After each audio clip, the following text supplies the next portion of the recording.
The year was 1882, and Clara Merriweather sat beneath the sprawling oak in Heartleaf Garden, that quiet strip of green stitched behind Kincaid's General Store where Millstone, Colorado came to breathe. The garden wasn't much. 2 benches, a birdbath nicked by hail, and the hum of letters being read aloud by those who loved the sound of their own news. But for Clara, it was sanctuary. She had her sketchbook balanced on her knees, and charcoal smudged along the side of her hand like a badge. She'd been watching him for 20 minutes, no, longer. This stranger who didn't blend with the usual shuffle of ranch hands and draymen. He wore intention the way other men wore dust, a rust-colored waistcoat catching the sun like a maple leaf after first frost. Boots polished to a sheen, shoulders set as if the very act of sitting should set an example. Most men in Millstone dressed for labor. This one dressed as though color could change the temperature of a room. Her pencil moved, line, shadow, the firm angle of his jaw, the way dark hair caught the dapple of leaves above him. He turned pages of a leather-bound book with a care that suggested he knew the weight of words. A small crease deepened between his brows whenever a sentence arrested him. 28 minutes, 41 seconds, she'd counted. Her hand did not stop. She did not yet know his name was Everett Calder. 36, a man who carried command like a lantern, not flashing, simply present. Today, though, alone with a volume of Whitman, he seemed younger, oddly unarmored. He'd left the Calder ranch 3 miles out after another quarrel, the kind that grows sharp on silence, and had come seeking a quiet that didn't ask anything in return. Clara finished the portrait and stared at it while her heartbeat thudded like a boot on porch boards. It was good, perhaps the best she'd ever pulled from paper. The determined mouth, the alert sadness at the corners of his eyes. She considered tucking it away, keeping it would be safer, but something steadier than fear drove her to her feet. She approached as she might approach a half-wild horse, open hands, a careful step. He looked up when her shadow fell across his page, and their eyes met. They were coffee dark and steady. "Excuse me," she said, voice small. I drew this." He set the book down and accepted the sketch. His eyes widened as he read the lines she'd carved.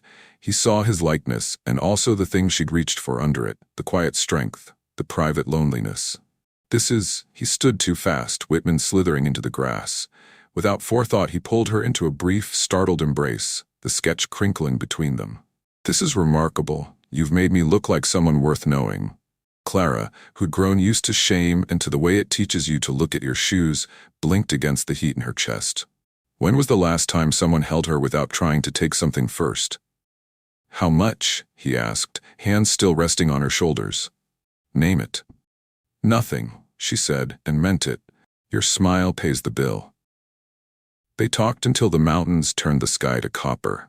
She told him about charcoal pulled from hearth ash and sermons margins stolen for practice. He told her about the ranch, the ache of being eldest, and the book that had been his grandfather's. When they rose to go, he said, "I'm at Mrs. Pritchard's on Main, room 7. Then, almost formal, "If you'd like to continue the conversation." "I would," Everett said, rolling the sketch with care and tucking it into his vest. "Very much." Clara walked back toward town with something not unlike hope fluttering behind her like a ribbon. Everett remained in the garden until the light was gone, holding the drawing as if it might warm his hands. 3 evenings later, at precisely 7, Everett knocked on room 7. Mrs. Pritchard, who ran her boarding house like a hymn, metered proper, allowed passage upstairs only after measuring his politeness and weighing his boots. Clara's room was narrow but meticulous. A Bible at the bedside, a wooden box of brushes, sketches pinned along the walls, windmills, hands at prayer, boys daring each other to leap the creek. She'd made tea on a spirit lamp. They sat at the small table like old friends learning how to be young. "You said your father writes sermons," Everett ventured, accepting his cup. "Is he a preacher?" A blow landed. Clara steadied the saucer. "He was. Reverend Josiah Merriweather. 3rd Presbyterian, Lawrence, Kansas. I haven't seen him in 8 months." "What happened?" She'd rehearsed a softer story 100 times, one that shaved off her foolishness, but Everett's gaze had patience in it. The truth came instead. "I was 22 and thought I knew everything about love." A small, bitter laugh. "A man, Colin Rourke, told me I was beautiful. Sat in our parlor, made respectable talk, walked me to socials. Then one night he said he had something important to ask. I thought he meant to propose. She stepped to the window, unable to hold his eyes. He didn't propose, he took. I let him. I believed what he said about love. She breathed once, sharply. 2 weeks later, he was at Sanderson's saloon, drunk and telling jokes about my body, the size of me, the sounds I made. By morning, there was a psalm. People laughed. My father heard. He sent me west with $50 and told me not to come home. She turned. She expected the disgust. What she found was fury that did not see her as target, only as someone who deserved avenging. What kind of man brags like that? Everett asked, quiet but edged. And what kind of father thinks shame cures shame? The kind who worships reputation, Clara said, sitting again. But enough of my weather. You said you quarreled with your people. Everett stared into his tea as if there were answers at the bottom. My brother Nathaniel is 32. He's been courting Mabel Pierce 2 years. He asked for our parents' blessing. They refused. He smiled without mirth.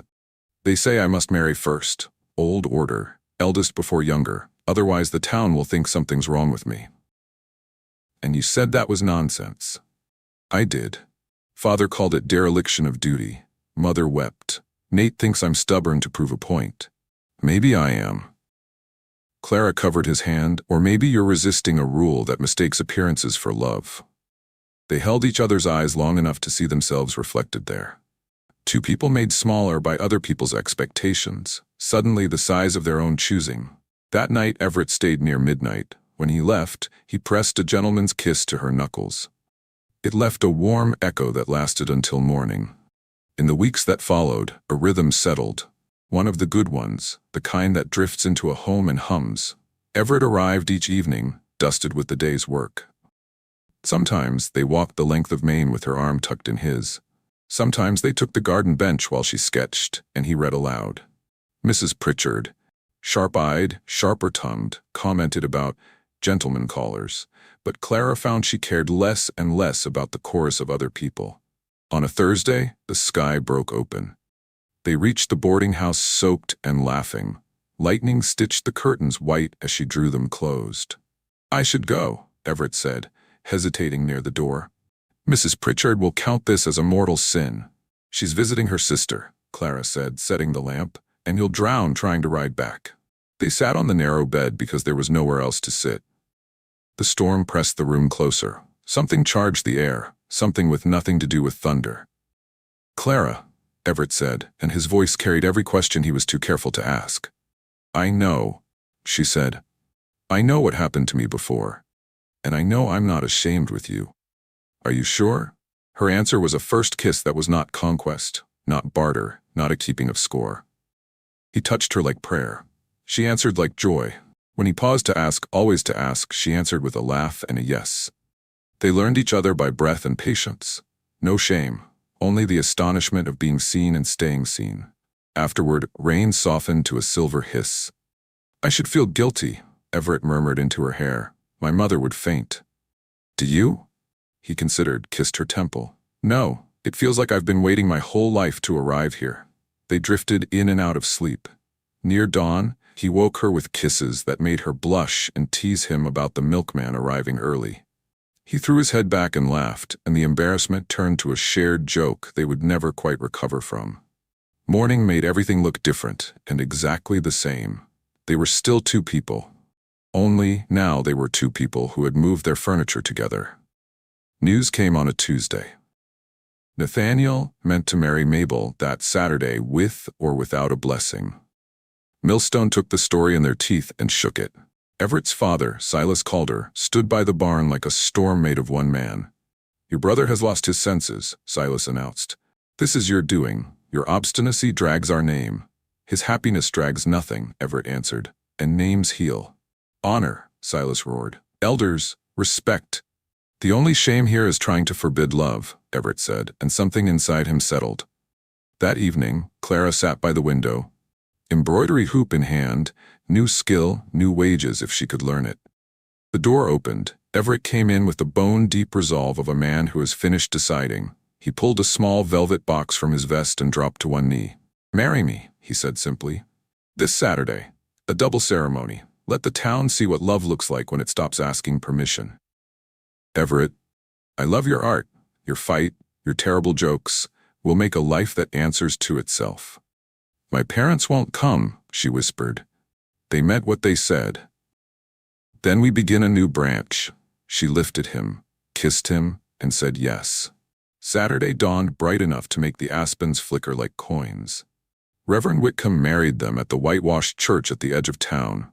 Nathaniel and Mabel stood on the same plank floor 4 feet away. The pews were tight with neighbors. The absence of both sets of parents hung above the aisle like an empty picture frame. When Whitcomb said the words, Everett kissed Clara with a tenderness that made half the congregation sigh and pretend they were fanning themselves for the heat. The breakfast in the social hall turned riotous. Between toasts, Nathaniel elbowed his brother. Ready to be respectable? I'll settle for happy, Everett said, and watched his wife sketch dancers as if catching music on paper. After the last guest ducked out into starlight, Everett led Clara, hand in hand, to a small house on Pine Street, a secret rented, furnished, waiting. 3 rooms, a narrow garden, a view of the mountains that felt like a promise. They fit into the bed like people who had decided on the same future. At gray light, Everett sat on the edge pulling on his boots. The ranch, he said. Nate will need help. Father will be worse. Will you be safe? He kissed her brow. I have all I need here. Marriage suited Clara in ways she hadn't let herself imagine. Her art sprawled across the kitchen table.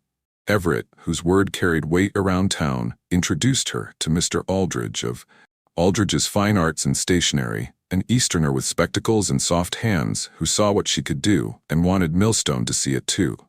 Within a month, her drawings filled the front window. Within 2, commissions arrived tied with ribbon. Mrs. Calder, Aldridge said one November morning, making a ceremony of her name, another portrait request. Clara accepted. Irony didn't escape her. The talent that had once exposed her now built her reputation. But by late autumn, she noticed her hands trembling at odd hours and smells turning her green. Tessa Hollowell, 2 babies ahead of her and mercilessly kind, said it first. You're with child, Tessa announced over tea, eyes bright. Tell that handsome husband or I will. Clara laughed until she nearly cried. That evening she perched on Everett's chair arm, stole his book, and blurted the news. He had already guessed, the falling asleep at supper, the tears over sunsets, the hope he had not dared speak. Pregnancy, like most ordinary miracles, arrived with wonder and work. Winter brought queasiness, spring brought tears and unreasonable pickled cravings at midnight, and Clara's temper grew short as a wick.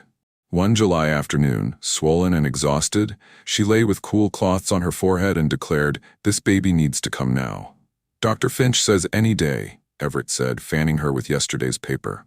Any day is a lifetime. Women have been doing this since there were women. I'm not women, she snapped. I'm me. Fair, he said, hands up. Labor came that night and taught her that stories leave out the edges. 18 hours. Dr. Finch murmuring about complications. Tessa steady as a rock. Everett pacing like a wolf penned too close to fire. I can't, Clara gasped. God, I can't. You can, Tessa said, washing her face with a cool cloth. And you will. At sunset the next day it was over, and in its place lay a tiny perfect girl with Everett's dark hair and Clara's stubborn chin. They named her Lila, after Everett's grandmother who had taught him that gentleness is a form of bravery. I am never doing this again, Clara announced weakly, smiling anyway. For 3 months their house rang with firsts. First laugh, first fretful night, first time Everett cried because the baby's hand had curled around his finger like a promise. Then October arrived with a familiar queasiness and Clara stared at her eggs until her stomach told on her. Oh no. This time Tessa's laughter was wicked. Tell Dr. Calder that his prescription worked a little too well. Embarrassment, then joy. The second pregnancy proved steadier because she knew the country she was crossing, harder because she carried one child while chasing another. Their son arrived in early summer, loud and sturdy. They named him Jonas for Everett's grandfather who believed work done quietly still counts. 2 children in 2 years. Work and wonder braided themselves into a rope they could hold. Aldridge kept her on part-time for sketches and window pieces. Everett shouldered more at the ranch. Even Silas, grudgingly, recognized that Everett's rebellion had produced a family that stood straight. 18 years fold fast when they're filled. Lila became a flint-bright young woman with her mother's eye and her father's unyielding patience. Jonas grew into steadiness, content to mend what was broken and leave improving the world to those with louder dreams. Everett took the ranch as Silas's joints stiffened. Clara's reputation drifted beyond county lines. Denver patrons and even a San Francisco banker's wife sent letters asking for her hand. On paper, Lila liked trees and questions, and wearing her beauty like a coat shrugged off onto a chair. Men noticed, of course, but she was busy seeing the world. Busy, that is, until Barrett Ellison rode into town in 1900 on a fine horse with finer stories. His father had purchased land east of Millstone, and Barrett had come ahead to survey, hire, impress. 22, smooth as river stone, educated back east, he possessed the sort of attention that makes a person feel like a secret. Lila first saw him at Aldridge's while arranging her mother's watercolors. Barrett walked in asking for maps and stopped dead at the window. "These are remarkable," he said, stepping close to a sunrise caught on paper. "Who painted them?" "I did," Lila said, wiping paint from her hands. She was used to surprise. She was not used to the way his smile shifted, respect first, then admiration. He visited daily for supplies, stayed for conversation, and courted her not with flowers but ideas. Paris, electric lights, galleries where a single painting cost more than Millstone made in a year. "You're wasted in this town," he said one afternoon, not unkindly. "A talent like yours belongs in rooms where critics argue and cry." "My family is here," she said. "They can still be your family," he said. "Just with train schedules. Seeds of discontent are small and patient." Lila started noticing what she'd overlooked, the repetition of her mother's commission work, the circles the town traveled, the way some girls her age practiced domesticity like a hymn. Barrett's future sounded like a skylight opening. He invited her to supper at the Pioneer Hotel, all crystal and white linens. Over dessert, he said, "I wrote to my father's man in Denver. He'll see your portfolio. Travel with me next month." "It wouldn't be proper," Lila said. "Millstone doesn't forget." "Then marry me first." The proposal stunned her with its speed and its logic. He was handsome, capable, apparently besotted, and he offered the kind of life that looked like everything she'd been told was possible. "Yes," she whispered, the sound surprising them both. They married 3 weeks later in a modest ceremony. Barrett proved an attentive husband on their brief honeymoon in Sterling. Too practiced, perhaps, but attentive. He encouraged her to be uninhibited and praised her when she was. Every now and then, when she was drifting to sleep, she noticed a hunger in his eyes that wasn't about her, exactly. More about the story he would later tell. They returned to Millstone with plans for Denver. Then, hairline cracks, odd men visiting, snatches of talk that made her skin prickle. One afternoon, she climbed the stairs for a forgotten brush and paused at their door. Barrett's voice, another man's, laughter. "Told you she was a beauty," Barrett said too loudly. "Pure as mountain snow when I met her, and eager, you wouldn't believe." Lila pushed the door open, face calm because rage can sometimes look like ice. Barrett flushed, introduced the stranger. The lies were clumsy, the arrogance plain. That night, when she asked, he said it was ranch business, then made love to her softly until the questions fell away of their own weight. It repeated. And then came the note on the table, a month's money clipped beneath a polite goodbye. He was needed back east. He would always remember her sweetness. He suggested, condescendingly, that she return home because small towns are unkind to adventurous young women. It was so carefully worded she almost missed the blade. Lila laughed once, a broken sound, and then all at once the tears came and did not stop. By morning, the boarding house wanted her gone. By noon, the stories had already run from saloon to seamstress, intimate details, exact enough to be believed, lurid enough to travel. She went home. Clara opened the door and pulled her in like a drowning woman onto a boat. Lila told it all. Everett stood in the doorway with a look that made the room colder. "I'll find him," Everett said. "He's gone," Lila said. "And even if you did, what then? I'm the one still here." Clara stroked her hair the way she used to when Lila was small. "Then we build you back," she said. "We know how." On Sunday, when the minister hinted that Lila might want a public confession, Everett stood in the middle of the service and said, "My daughter owes this congregation nothing." A scoundrel lied. "If any man cares to argue, we can step outside." No one did. Aldridge welcomed Lila back with a stiff nod and a softer voice. Some customers avoided her. Others looked at her differently, like people who know pain when they see it. She painted landscapes that seemed to breathe and portraits that didn't flatter so much as forgive. The whispers dulled. Time did what it does. Men came courting and were politely declined. Lila learned the shape of caution and wore it without apology. Years turned. She did not marry. She did not lack for love. On quiet evenings, the three of them sat on the porch while the mountains darkened. Everett read, Clara embroidered, Lila sketched the line of ridge against sky. Once, Lila asked, "Do you regret it? The scandal, the way they spoke of you?" Clara met Everett's gaze across the porch and smiled, slow and certain. "I regret the hurt," she said, "but I don't regret the road that brought me to your father or the woman that road made me." Lila nodded, finally hearing what had been the theme all along, that some storms are not meant to be outrun, only outlasted, with family on both sides and humor in your pocket. The milkman joke, whispered into the morning once upon a time, had become a kind of family password. Not shame, survival with laughter stitched through it. When stars dragged their hems across the sky, the Merriweather Calder porch held proof that love can be ordinary and still be miracle. That honor is a word you can reclaim. That a story told against you does not get the last line. And if you are listening in some other town, some other year, and the whisperers have your name in their teeth, remember Clara and Everett and Lila. Remember that houses can be built from broken boards and still stand straight. Remember that the world is loud, but not always right. If this chapter held you, make sure you're subscribed for the next tale from the frontier. It helps more than you think. Because the frontier is not just canyons and cattle. It's the wild country inside a person too. The place where you decide whether to bow to shame or teach it to mind its manners. Clara sketched that decision into 1,000 faces. Everett worked it into fences and forgiveness.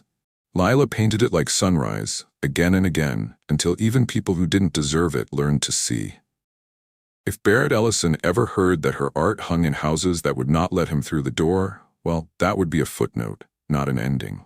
The ending belongs here, on a porch in Millstone, where an older couple leans their heads together when they laugh, and their daughter finds that peace is louder than applause. That's the story. Not scandal, not song. A family sitting where the day lets go of itself, letting the cool come in. Want more long-form frontier romances and justice-tinted dramas? Tap the bell so you don't miss the next premiere. And if you, like Lila, are mending your name, take this with you. Reputation is a rumor. Character is a choice made every morning. Choose, and then keep choosing. If there's someone who needs this, share it forward. Your small act might be the hand that pulls them back to shore.